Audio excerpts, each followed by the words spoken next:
함께 나눌 말씀은 마태복음 5장 13절에서 16절의 말씀입니다. 너희는 세상의 소금이니 소금이 만일 그 맛을 잃으면 무엇으로 짜게 하리요? 후에는 아무 쓸데없어 다만 밖에 버려져 사람에게 밟힐 뿐이니라.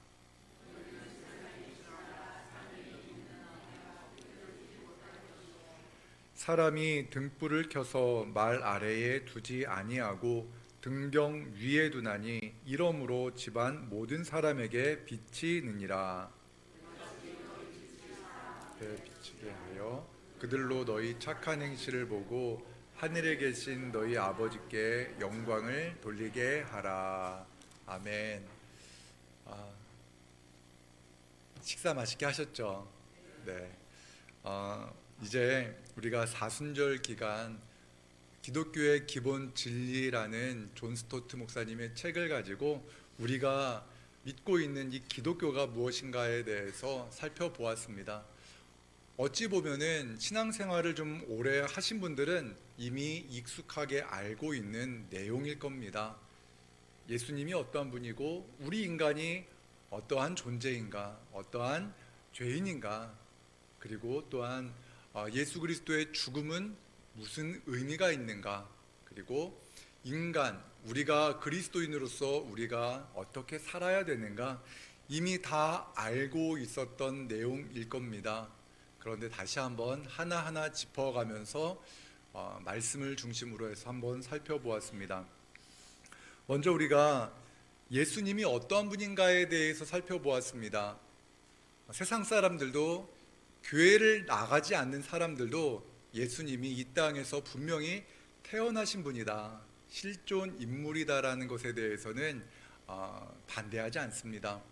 예수님께서 2000년 전에 이 땅에 태어나셨다라는 그 사실, 그리고 예수님이 십자가에 달려 죽은 분이다라는 것까지는 모두가 다 공감합니다. 그렇지, 예수님은 좋은 사람이었을 거야, 예수님은 이 땅에 태어났고 또한 십자가에 달려 죽었어 라는 것까지는 다 공감합니다. 다 인정합니다. 그런데 예수님이 그냥 좋은 위대한 또한 위인 중에 한 명이 아니라 예수님이 하나님의 아들 그리스도다라고 말하는 그 순간, 그거는 내가 공감하지 못해, 내가 그것은 인정할 수 없어 라고 말을 합니다.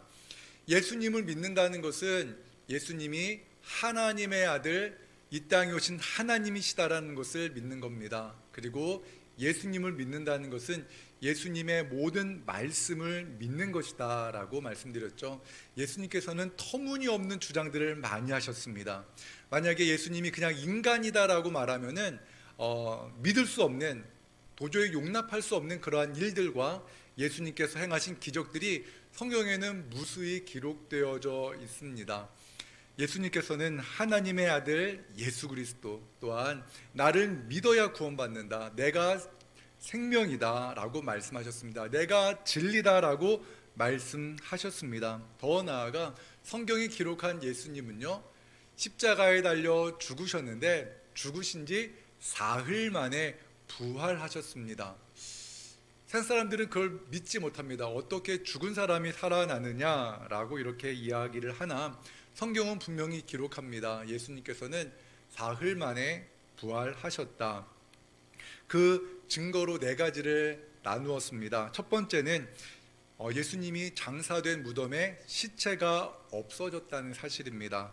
또한 예수님을 감싸고 있었던 수의가 헝클어지지 않은 채 고스란히 이렇게 보관되어졌다라는 것이고, 세 번째는 부활하신 예수님이 제자들에게 나타나셨다는 것이며, 마지막으로 부활하신 예수님을 만났던 제자들의 인생이 극적으로 바뀌었다라는 것, 이러한 것을 토대로 예수님이 부활하신 것을 함께 같이 살펴보았습니다. 그리고 인간의 실상에 대해서도 살펴보았는데, 여러분 어떻습니까? 여러분 스스로가 나는 의로운 의인이야 라고 말할 수 있는 분이 계십니까? 저를 포함해서 아마 난 여전히 죄인이지 라고 말할 겁니다. 그럼에도 불구하고 우리는 하나님과 막힌 담이 누구로 말미암아 열렸습니까? 예수 그리스도의 죽으심으로 말미암아 우리의 죄가 용서받았습니다. 죄로 인해 우리는 하나님과 막힌 그런 삶을 살았고, 나 스스로도 내가 아무리 선하고 좋은 생각을 해도 우리는 우리의 죄의 노예가 되어서 살아가는데, 예수 그리스도께서 그 모든 것들을 또한 해결해 주셨다는 것입니다. 우리의 실상, 인간으로서 우리가 그대로 예수님을 믿지 않은 채로 가게 되면은 그 최종 목적지는 어디입니까? 지옥입니다. 멸망입니다. 우리를 구원하기 위해서 예수님께서 오셨습니다. 그리스도의 죽으심으로 우리는 죄 용서함을 받았습니다. 그리고 예수님께서는 그 죄를 용서하기 위해서 희생제물로 돌아가신 거죠. 피곤하시죠? 그래도 네. 아니 뭐 여러분들이 뭐 다 눈은 뜨고 계세요. 근데 좀 이렇게 좀 네. 네. 사실 이게 밥 먹고 이 시간이 또 날씨가 또 이렇게 따뜻한 것이 그렇죠. 힘든 시간입니다. 뭐 네. 네. 네. 권사님 이 부분 좀 편집해 주셔도 될 것 같습니다. 네. 그 희생 제물을 이제 아벨로부터 시작해서 희생 제물을 하나님께 드렸습니다. 그 죄로 인해서 하나님께 나아가기 위해서는 희생 제물을 하나님께 드렸는데, 그래야지만 하나님께 나아갈 수가 있었습니다. 그런데 그 예수 그리스도께서 죄가 없으신 하나님 아들 예수 그리스도께서 이 땅에 오셨습니다. 그리고 흠없는 어린 양으로 자신의 몸을 우리의 죄를 속하기 위해서 십자가에 달려 죽으셨습니다. 나무에 달린 자마다 저주받은 자다라고 신명기의 말씀에 기록되어져 있습니다. 죄가 없으신 분이 하나님께 저주를 받은 그 희생 제사로 말미암아, 예수님께서 자신의 몸을 희생 제물로 드림으로 말미암아 예수 그리스도를 나의 인생의 주인으로 고백하는 모든 사람은 그 죄에서 구원받는다고 성경은 말씀합니다. 예수 그리스도의 죽으심으로 인해서 우리는 이제 희생 제물 없이 하나님께 나아갈 수 있게 되었습니다. 우리는 하나님과 화목되었습니다. 예수님의 죽으심은 우리의 죄를 용서하기 위함입니다. 그렇기 때문에 여러분, 절대로 구원파에서 당신이 구원받은 이유를 설명하라고, 언제 구원받았냐라고 이렇게 말할 때 여러분, 그러한 구원파에 넘어가지 마십시오. 그 사람들은 어떠한 행위, 어떠한 의로운 어떠한 결실, 어떠한 증거를 보이라고 말하는데, 우리의 증거는 예수 그리스도입니다. 우리가 구원받은 것은 예수 그리스도께서 십자가에 달려 죽으시면서 다 이루었다 말씀하신 그것이 바로 우리가 구원받은 증거라는 것을 믿으시기 바랍니다. 절대 흔들리지 마십시오. 그리고 우리는 하나님과의 나와의 막혀있던 그 죄의 장막이 예수 그리스도의 보혈로 말미암아 깨졌고, 그리고 우리 안에 있는 죄의 문제, 여전히 우리를 속박하고 있는 죄의 노예의 근성이 무엇으로 변화되어진다 그랬습니까? 예수 그리스도께서 승천하시면서 약속하신 보혜사 성령님으로 말미암아 우리의 그 죄의 결박이 해결되어집니다. 그래서 예수님을 믿으면 불편하다고 말씀드렸죠. 예전에는 당연하게 생각했던 죄악들이 예수님을 믿고 나면 불편해집니다. 불편해요. 그래서 그것은 우리 안에서 새로운 창조를 이룩하시는 성령님이 우리 안에 내주하시기 때문에 그렇습니다. 그래서 우리는 나는 예수 그리스도 주님의 십자가에 나의 육신을 못 박는다라는 결단과 더불어서 성령 하나님의 도우심으로 우리는 조금씩 성화되어져 가는 겁니다. 이것이 바로 그리스도인의 거룩해지는 모습입니다. 한 번에 다 변화되어지는 것이 아니라 주님과 동행하면서 조금씩 변화되어지는 겁니다. 이것이 우리를 변화시키는 것이고, 또한 관계적인 문제가 있었다고 말씀드렸습니다. 우리는 나를 중심으로 살아갑니다. 내 가족, 내 재물, 내 생각, 내 주장을 중요하게 생각하는데, 예수 그리스도께서 이 교회라는 공동체를 세워주셔서 교회 안에서 새로운 관계를 경험하게 하십니다. 예수 그리스도의 사랑으로 말미암아 변화되어진 사람은 나보다 남을 더 높여줍니다. 오늘 우리가 함께 말씀을 나눈 것처럼 서로 사랑하는 공동체, 천국을 미리 맛보는 공동체가 바로 교회입니다. 그래서 여러분, 저는 여러분들에게 누구를 예수 안 믿는 누군가를 사랑하라는 그런 말보다는 먼저 우리 교회 안에서 함께 예배하는 우리 성도들을 사랑했으면 좋겠습니다. 우리 이 시간 한번 옆에 있는 분에게 함께 같이 이렇게 다시 한번 인사하겠습니다. 주님의 이름으로 축복하고 사랑합니다. 인사하겠습니다. 주님의 이름으로 축복하고 사랑합니다. 아멘. 네, 이제 기독교의 기본 진리 마지막 시간입니다. 마지막 시간입니다.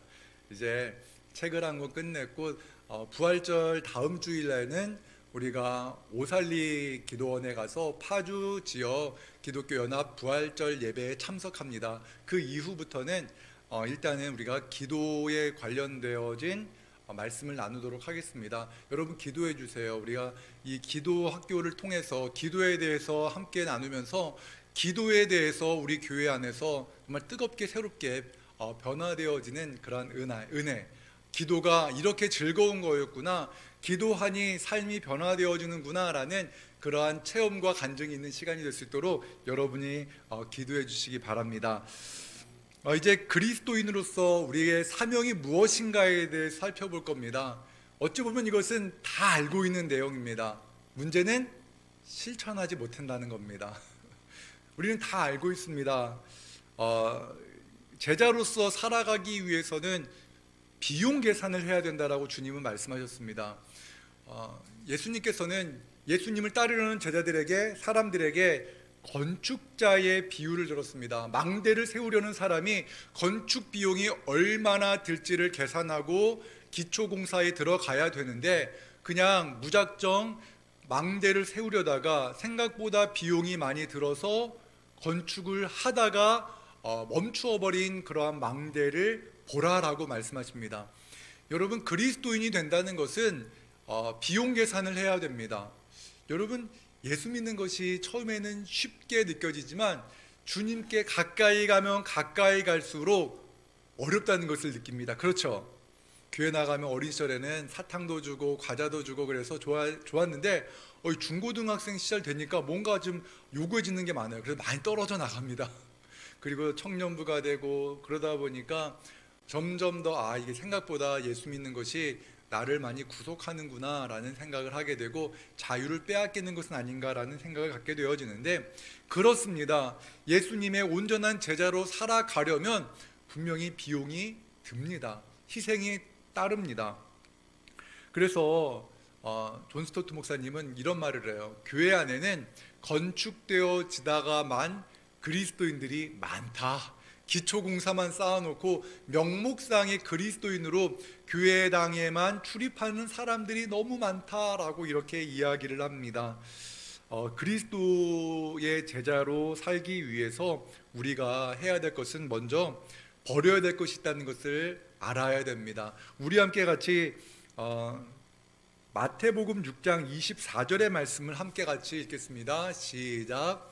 한 사람이 두 주인을 섬기지 못할 것이니 혹 이를 미워하고 저를 사랑하거나 혹 이를 중히 여기고 저를 경히 여김이라.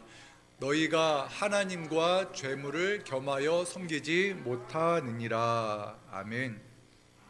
초대교회 선교사님들이 우리나라에 와서 우리나라 사람들이 버려야 될 것들 여러 가지를 보았습니다. 첫 번째는 술 마시는 문화였습니다.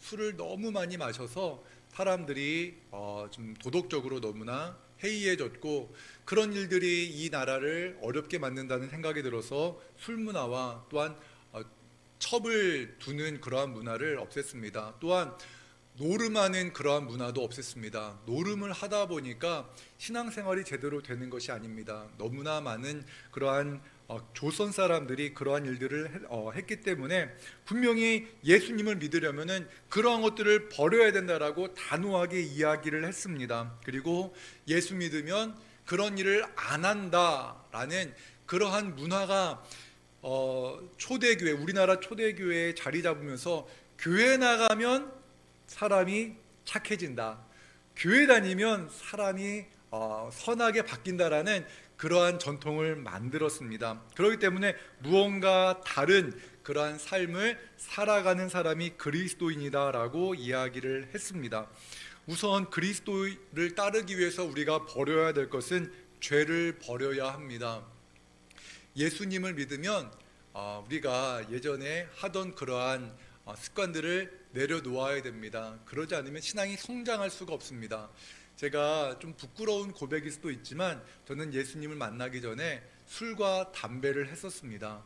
그런데 예수님을 믿고 나니까 술과 담배는 옳지 않다는 것을 생각했습니다. 그래서 술, 담배를 제가 이제 다 멀리 했습니다. 저는 지금 술, 담배 안 합니다. 당연한 거일 수 있지만 제가 교회를 다니면서도 청년 시절에 그렇게 술을 마시고 또한 담배를 태우면서 그렇게 생활을 했는데 예수님이 내 주인이라고 고백하니까 그것을 멀리해야 되는 것이 주님을 기쁘시게 하는 것이라는 것을 알게 되었습니다. 그래서 옛 습관을 버려야 됩니다. 여러분들 가운데 옛 습관을 같이 가지고 신앙생활하는 분이 계시다면 그거를 포기하지 않으면 신앙 성장은 없습니다. 그러니까 여러분, 이번 특별히 고난 주간 여러분들이 혹시라도 좋지 않은 습관을 가지고 있다면 그것을 조금 멀리하면서 또한 주님 안에서 그러한 인이백인 어떠한 그런 모든 것들을 내려놓을 수 있도록 기도하는 시간이 되었으면 좋겠습니다. 또한 자신을 버려야 됩니다. 나에 대해서, 내 인생의 주인이 예수 그리스도잖아요. 그렇기 때문에 성경은 말합니다. 나에 대해서는 아니요라고 말해야 되고 예수 그리스도에 대해서는 예라고 말해야 됩니다.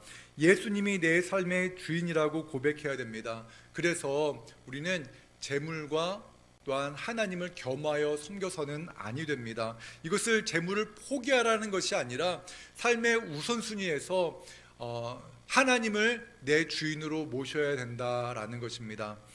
그리스도를 시인하라는 부르심에 또한 우리는 응답해야 되는 겁니다.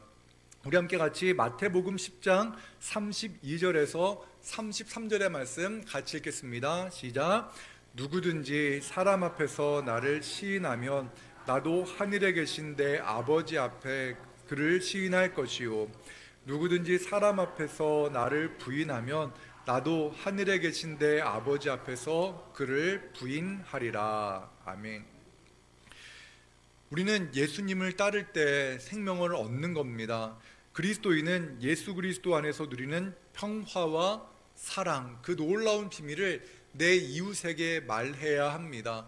내가 교회를 다니고 내가 예수님을 믿는데 내 이웃이, 나와 함께 직장 생활하는 직장 동료가 내가 예수님을 믿는다는 것을 모른 채 살아간다는 것은 좀 어울리지 않습니다. 내가 예수님을 믿는다는 것을 고백하며 살아야 됩니다. 나는 예수님을 믿습니다 라고 말하는 그 순간 뭔가 손해볼 것 같고 무언가 포기해야 될 것 같은 그러한 느낌이 들어서 먼저 내가 예수님을 믿습니다 라는 것을 말하지 않는 것은 옳은 신앙이 아니다 라는 겁니다. 예수님은 말씀하셨습니다. 너가 나를 시인해야 나도 너를 인정할 것이다 라고 말씀하셨습니다. 그렇기 때문에 여러분, 이번 한 주간 여러분과 함께 사는 그러한 분들에게 먼저 찾아가서 나는 예수님을 믿습니다 라고 이렇게 한번 말씀드리면서 예수님이라면 어떻게 하실까를 한번 생각하면서 한 주간 살아가는 그러한 결단이 있기를 원합니다. 또한 우리는 결단해야 됩니다. 진정한 믿음이라는 것은요, 믿음을 행동으로 옮기는 것을 말합니다. 믿음은 머리로는 예수님을 믿는데 행동으로는 예수님을 따르지 않는 그러한 이중적인 잣대를 가지고 있는 사람들이 있습니다. 그런 사람들을 무엇이라고 말하는가 많이 들어보셨을 겁니다. 썬데이 크리스찬이라고 합니다. 일요일 날만 교인입니다. 1시간 동안만 교인입니다. 그리고 교회를 나가는 그 순간 예수님과의 만남, 예수님과의 어떤 모든 것들을 예수님 이 예배당에서만 계세요, 내 집까지 따라오지 마세요 라고 말하고 예수님과 작별 인사를 하고 집에 갔다가 일주일에 한 번씩 예수님을 만나는 그러한 분들이 있는데, 그것은 온전한 신앙이 아닙니다. 주님의 음성을 듣고 우리는 주님께 문을 열어야 됩니다. 요한계시록 3장 20절의 말씀입니다. 우리 함께 같이 요한계시록 3장 20절 말씀 같이 읽겠습니다. 볼지어다 내가 문 밖에 서서 두드리노니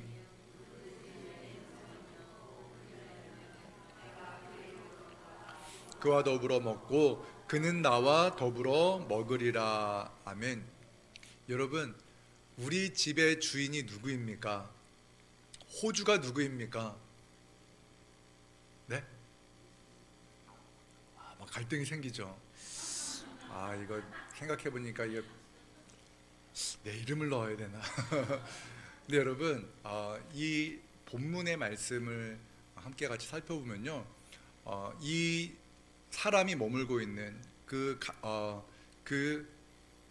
집에 머물고 있는 그 사람의 집 주인은 하나님입니다. 예수 그리스도이십니다.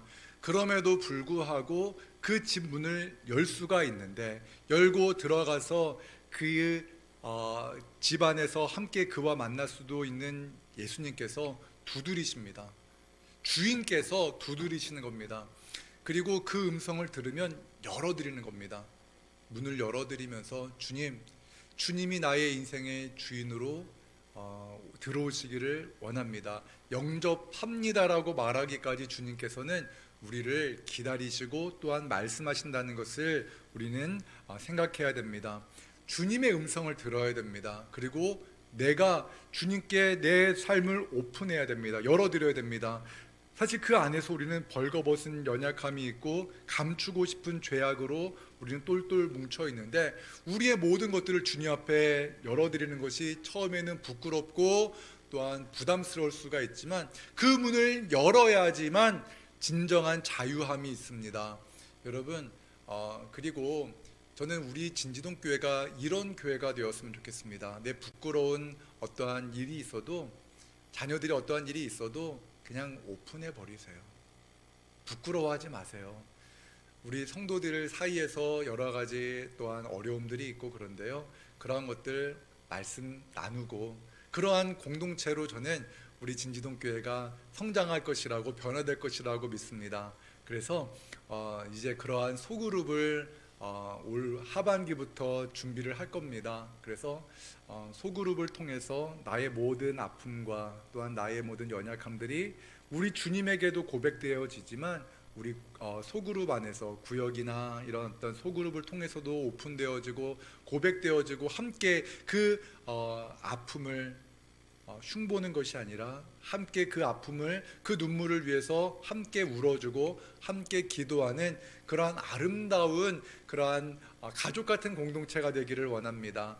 그래서 여러분, 주님 앞에 오픈하면 또한 내 성도들한테도 오픈해도 괜찮은 겁니다. 그래서 그러한 모든 것이 좀 부끄럽지 않은 공동체, 내 연약함이 부끄럽지 않은 그러한 공동체가 되기를 원합니다. 그리스도인이 되는 것에는 특권과 책임이 있습니다. 특권, 무엇이 좋은가? 그것은 바로 먼저는 하나님과의 친밀한 관계를 누린다는 겁니다. 하나님이 우리 아버지가 되어주시는 겁니다. 우리가 주기도문을 할 때 주기도문은 어떻게 시작합니까? 하늘에 계신 너희 아버지입니까?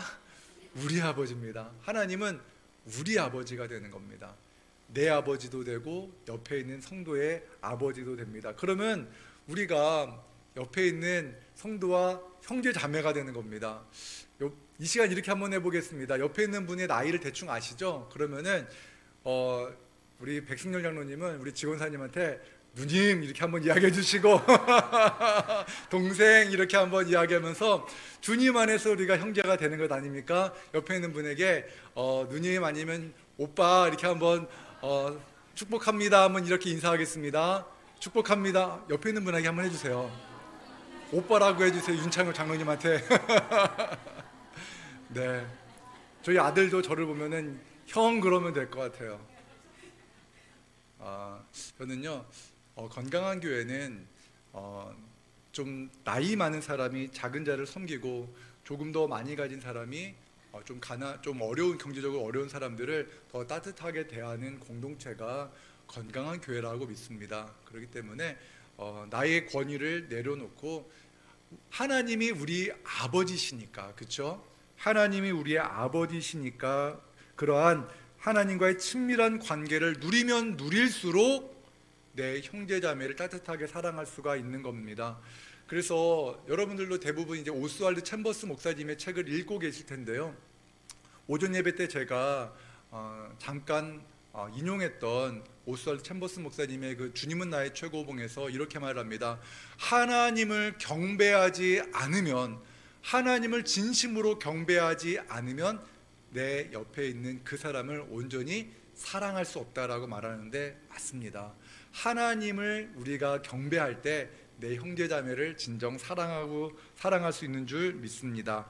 또한 우리가 확실한 우리가 그런 하나님과의 친밀한 관계는요, 내 감정에 근거한 것이 아닙니다. 나는 하나님과 가까운 것 같아라는 느낌, 우린 느낌 중요하게 여기잖아요. 뭔가 이렇게 마음이 좀 이렇게 좀 따뜻하게 느낌이 오는 그런 느낌의 근거에서 내가 하나님이 나를 사랑하고 있어라고 생각하는 그러한 느낌주의적인 신앙을 버려야 됩니다. 하나님이 우리의 아버지 되신다는 것은 그러한 느낌과 감정에 기초한 것이 아니라 무엇에 기초하고 있다?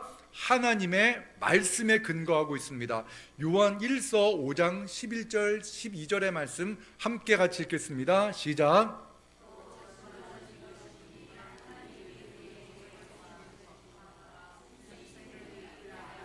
는 그것이니라. 아들이 있는 자에게는 생명이 있고 하나님의 아들이 없는 자에게는 생명이 없느니라. 아멘. 하나님이 우리에게 영생을 주신 것 같아. 그런데 내가 죄를 지면은 좀 뭔가 이거 큰일 났네, 이러다가 뭔가 잘못되는 것 아냐라는 어떠한 그러한 불안한 느낌, 내 행위와 내 어떠한 상황에 따른 그러한 것들, 이런 것들로 우리는 하나님에 대한 그 믿음이 흔들릴 때가 있습니다. 그러나 우리가 확실하게 붙잡아야 될 것은 내 감정, 내 생각이 아니라 무엇입니까? 하나님의 말씀입니다. 그래서 여러분, 오늘의 씨앗 성경 읽기는요, 씨앗을 심는 겁니다. 그래서 하나님의 말씀을 처음에는 무슨 말씀인지 잘 모를 겁니다. 이해가 안 갑니다. 그러나 말씀을 읽다가 한 구절이 우리의 마음에 와닿습니다. 그래, 하나님이 나를 사랑하시는구나, 하나님이 이러한 백성들까지도 사랑하시는구나 라는 이러한 하나님의 말씀을 근거한 신앙이 건강한 신앙입니다. 그리고 또한 우리가 이것을 알아야 됩니다. 무엇인가? 우리는 하나님과의 관계가 우리의 연약함으로 인해서 단절되어진다는 것이 아닙니다. 여러분이 이제 여기에 계신 분들이 대부분 다 부모님, 부모 세대이고 또한 자녀 세대이신데요. 이런 것 한번 생각해 보십시오. 부모님과 나와의 관계가 내가 무언가를 잘못했다고 끊어집니까? 끊어지는 것이 아닙니다. 물론 교제가 잠시 중단되어질 수는 있습니다.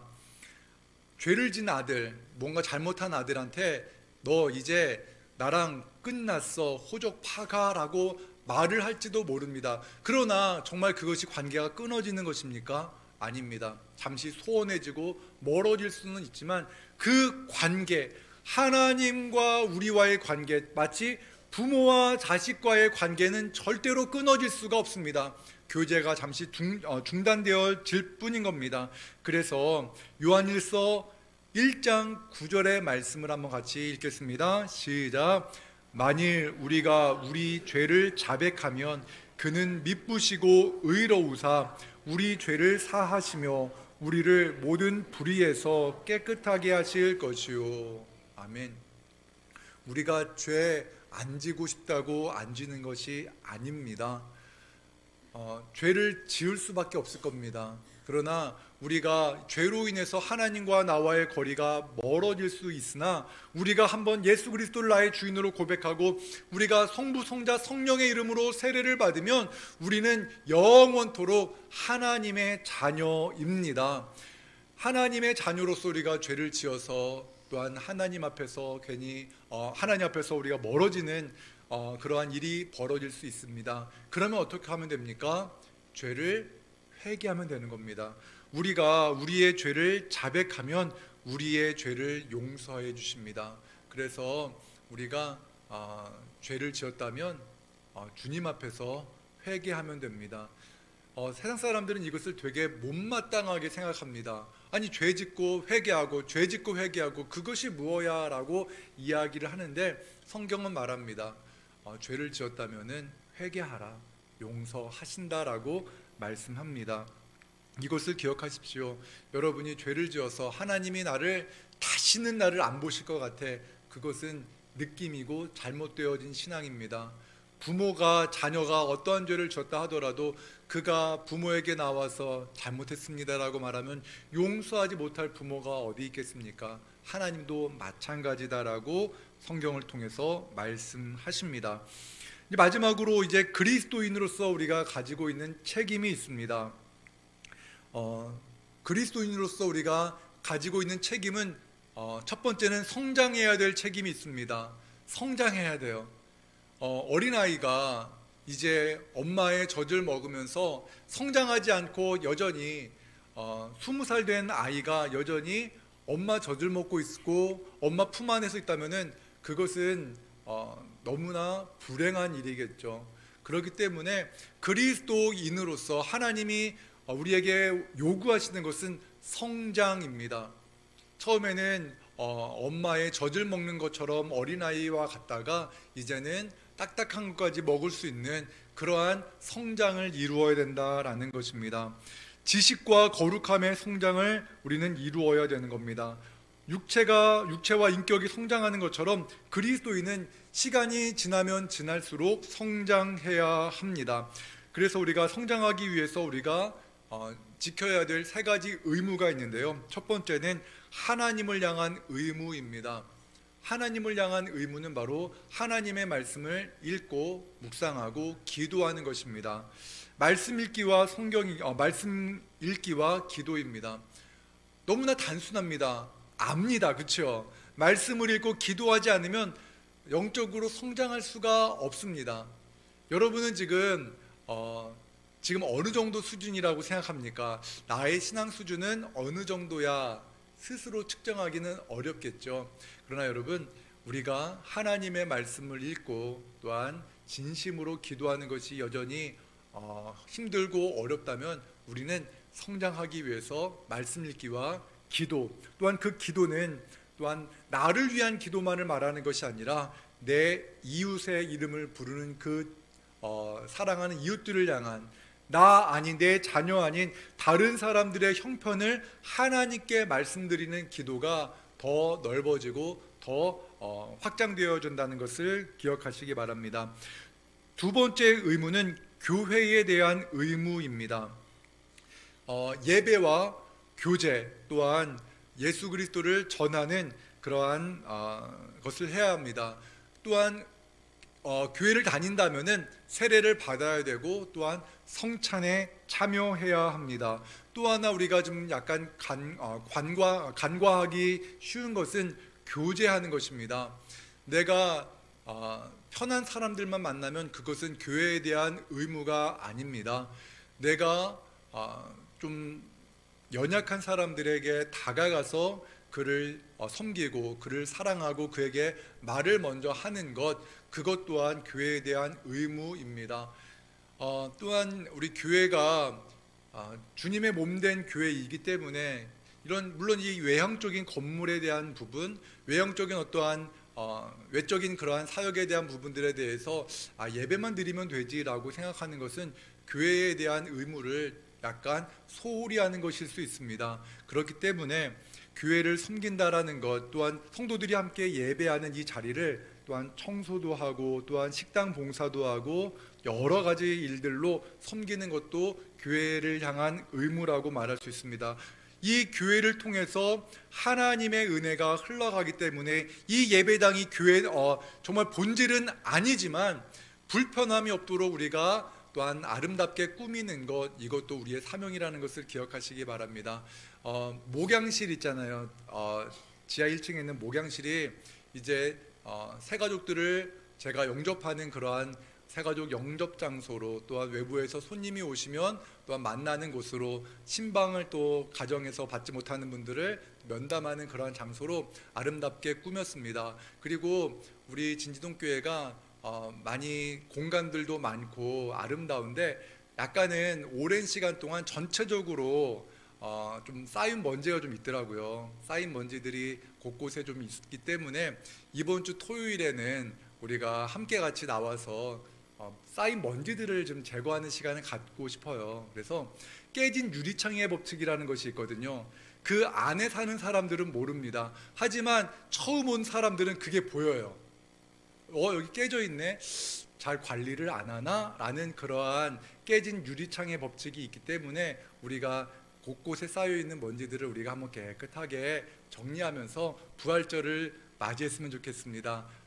오후 예배 드렸더니 목사님 또 그냥 꼭 나오라고 이렇게 말하는 건가? 맞습니다. 맞습니다. 오셨으면 좋겠어요. 그래서 그냥 많이 못한다 하더라도 그것이 또한 교회를 섬기는 의무이기 때문에 함께 나와서 또한 함께 청소도 했으면 좋겠습니다. 세상에 대한 의무가 있습니다. 세상을 책임지는 겁니다. 예수님께서 땅끝까지 이르러 내 증인이 되라고 말씀하셨습니다. 이번 주에 또 계란을 여러분들이 신청을 해서 부활절 계란을 가지고 믿지 않는 그러한 이웃들에게 전하는 것, 이것도 어찌 보면은 세상을 향한 의무입니다. 전도입니다. 이것은 주님께서 명령하신 겁니다. 그냥 세상 사람들이 예수님을 믿든지 말든지라고 생각하는 것은 그리스도인으로서 직무유기입니다. 그렇기 때문에 우리는 내가 관계는 넓지 않지만 내가 알고 있는 사람들 가운데 예수님을 믿지 않는 사람이 있다면 그에게 복음을 전해야 합니다. 이것은 선택사항이 아니라 주님의 명령이다라는 것을 여러분 기억하시기 바랍니다. 그리스도에 빠져 세상을 외면하거나 세상에 빠져 그리스도를 외면하는 것은 바르지 못한 모습이다라고 말씀합니다. 그래서 오늘 본문, 우리가 읽었던 본문의 말씀을 보면 너는 세상의 소금이다, 너는 세상의 빛이다 라고 말씀합니다. 사람마다 그 맛이 있습니다. 소금은 짠맛을 가지고 있는 것처럼 그리스도인은 예수님 맛이 나야 됩니다. 예수님 맛이 나기 위해서 우리가 생각해야 될 분은 예수님입니다. 예수님을 생각하면 얼굴에 예수님이 나타납니다. 사람이 돈 하면 얼굴에 돈이 보이더라고요. 그렇죠? 막 사람들을 미워하고 증오하는 사람들의 눈빛에서도 미움과 어떠한 상처의 눈빛이 나오는 것처럼 우리가 예수님 맛을 나타내기 위해서는 은혜 받아야 됩니다. 예수님의 놀라운 사랑이 우리 안에 충만할 때 예수님 맛이 나타납니다. 또한 빛도 마찬가지입니다. 이 빛은요, 내가 가지고 있는 자체가 가지고 있는 빛이 아니라 하나님의 그 따뜻하고 놀라운 사랑을 받아서 반사하는 달과 같은 역할을 하는 겁니다. 그래서 이 빛을 발하기 위해서 우리가 해야 될 것은 하나님의 크고 놀라운 은혜를 경험하는 겁니다. 그래서 여러분, 예배가 저는 그 모든 것들을 가능하게 만드는 첫 걸음이라고 믿습니다. 그래서 2023년 그 변화의 시작에 무엇을 두었는가? 하나님이 찾으시는 예배하는 교회가 되어진다면 이 복음 전도도 이루어질 줄로 믿습니다. 같이 한번 우리 오랜만에 다시 한번 우리 읽어볼까요? 하나님이 찾으시는 예배하는 교회 같이 읽겠습니다. 하나님이 찾으시는 예배하는 교회. 아멘.